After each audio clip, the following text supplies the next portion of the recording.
Hello everyone, welcome to Sorcery Speed. My name is Savage. This is my generic MTG series where I make custom cards for stuff I enjoy. And today we're doing a bit of a different video. I have been sick for a past week or even longer, so I hadn't had the ability to talk very well. I tried recording this video a few times, but I coughed a lot and yeah. Today we're going to be doing something a little bit different. We will be revisiting cards I made already. The cards are Nekros, Ivara, Excalibur, Ember. You can see their old versions on the screen right now, and I had some tweaks I wanted to make. I had some feedback from my IRL friends, and stuff I just decided I needed to change.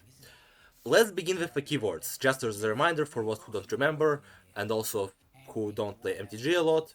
I will be putting the timestamps in the description of the video, and so you can on YouTube skip them if you know them already. But let's begin with Menace. So, we have a card with Menace on our side and an opponent. Our creature attacks an opponent for 2. But, usually, when a creature is attacking, an opponent control can defend. But the keyword Menace means that just one creature won't do. We need at least 2 creatures to defend against Menace creatures. That's Menace, basically.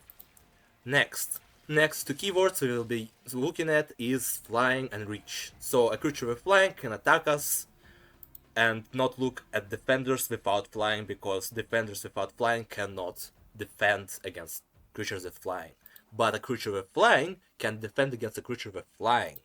So we can block a creature with flying. But also, a creature with reach, such as this spider, could also block a creature with flying.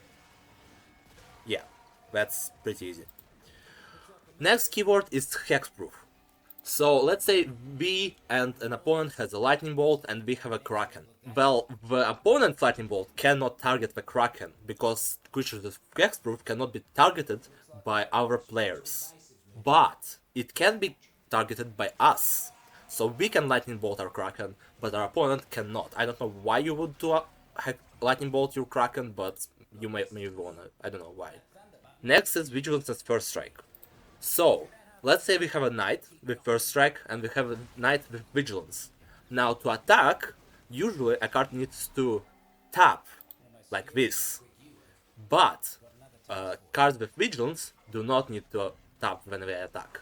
Which is a pretty good boon, because you can leave it as a defender and still attack. But let's say we don't control both the knights, and the knight with first strike is trying to attack the opponent with knight with vigilance. Well, the knight with vigilance is untapped, so it can block the knight with first strike. But the knight with first strike has an additional damage step where the knight with first strike attacks the knight with vigilance first before the knight with vigilance can respond. So the knight with vigilance dies before it can deal any damage to the knight with first strike. That's pretty much it. Okay, I think we're done with keywords. Let's begin with the cards. So Nekros. The first Nekros has an ability Shadows of the Dead, which for 3 mana would, for each opponent, return up to 1 target creature card from their graveyard onto the battlefield under your control, but it's a 1/1 black and white spirit in addition to its other types, and this ability can be activated only once per turn at sorcery speed. I rewarded a bit, and now it's activated its ability only as a sorcery only once per turn, which means the same thing, but as an addition to its ability, creatures we bring back with Nekros the second, we exile when this creature dies. Also, it's no longer just creatures that left the battlefield this turn. So, let's say we have Nekros, and we have an opponent with Thorbrand. Thorbrand dies, and we cast Shadows of the Dead. And now Thorbrand is a spirit, in addition to its other types. And it has exiled this creature when it dies. So now we have a 1/1 Thorbrand Spirit, Dwarf, Noble, whatever. But let's say it dies under our control again. Well, it's no longer goes into the graveyard where we can return it from. It's just completely gone. Next up is Ivara. After some thinking, I realized that Ivara's ability Navigator, which allows her to redirect combat damage from whatever she would deal combat damage to another target, is a bit busted, the ability is. Because it can redirect to any target. It can redirect to a planeswalker, to a player. So let's say we somehow got our Ivara to like 10-10 or whatever, because green can, and we would attack a player and they block us with a 1-1. Well, Ivara doesn't have trample, so all this 10 damage would go to a 1-1. But if we use Navigator, it would go straight into the face of the defending player. And I think that's kind of like powerful for 3 mana. I rewarded the ability, so instead of targeting whatever you want, you can only target other creatures if you were deal damage to a creature. So assume a creature is blocking us, we can redirect to a different, more powerful creature. But we will still be dealt damage, so yeah. Let's see an example. So we have a player, and we have a knight and a spirit.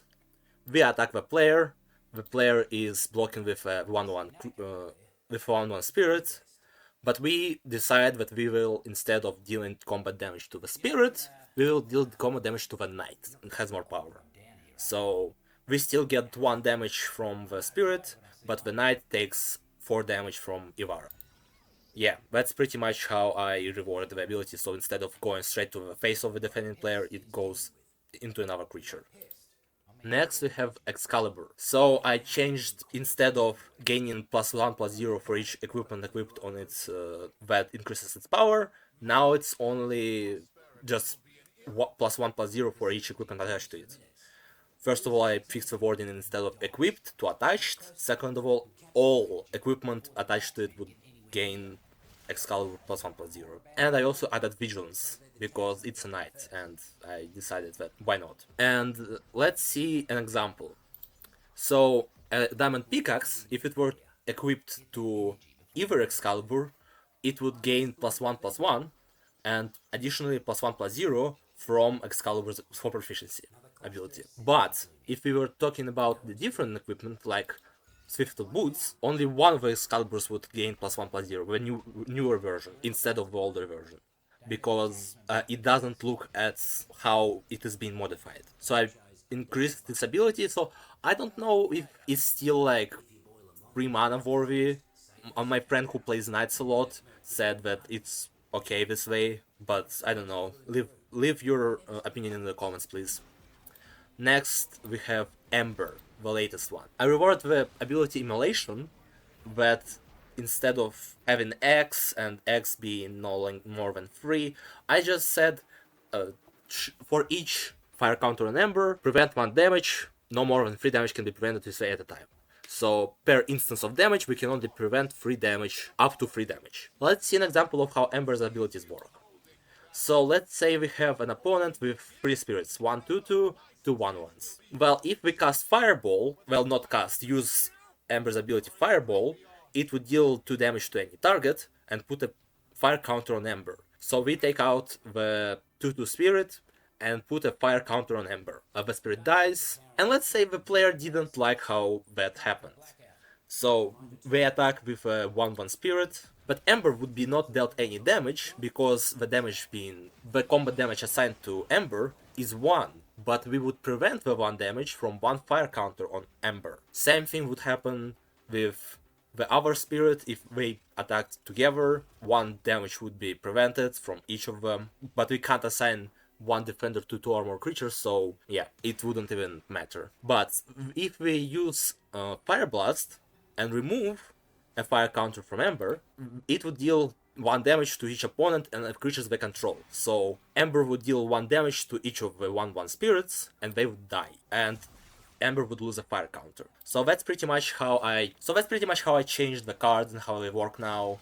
If you have any opinions on this, please leave comments, leave likes, subscribe and stuff.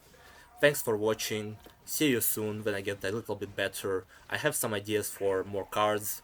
Maybe not Warframes, because, well, while Warframes is the main thing, there are other things like factions, the Lotus, equipment. I have ideas for all of that. So, for now, that's goodbye.